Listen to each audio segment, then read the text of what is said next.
To get into the military reaction to this operation, we're now turning to CBS News Pentagon reporter Eleanor Watson.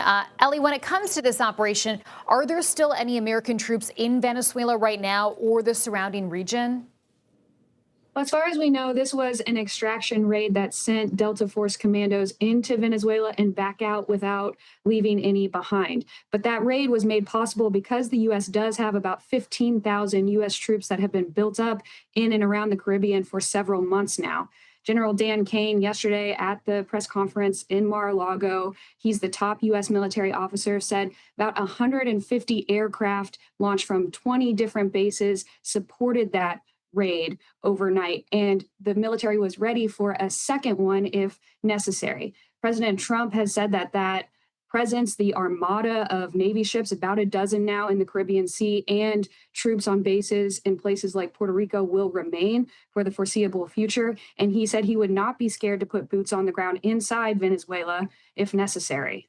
And Ellie, last night on the CBS Evening News, we had Secretary of State, Secretary of Defense, that is Pete Hegseth, on the program. And in that conversation, he sort of kept the door open for a long-term U.S. military involvement in Venezuela, despite notably this being something that President Trump had campaigned against. So what are you hearing from sources inside the military today about how troops feel about the scope of this operation potentially being much broader than initially thought?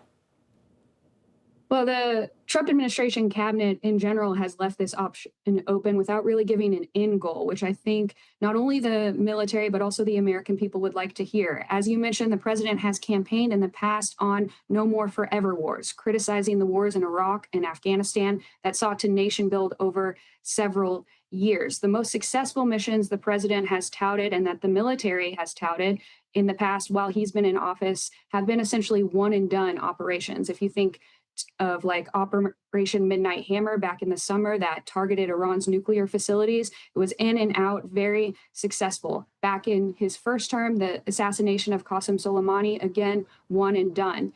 This capture of Maduro in itself is one and done. Maduro's now in New York, where he'll face charges, but the president has committed to what comes after by pledging in some way to run Venezuela for a period of time. And I think there are several questions left unanswered about what that means for the military going forward. Ellie, we have a couple of seconds left, but I do want to ask about how this project was greenlit. We know members of Congress, as Natalie had mentioned previously, were not informed about this military operation before it happened. What kind of precedent do you think this sets?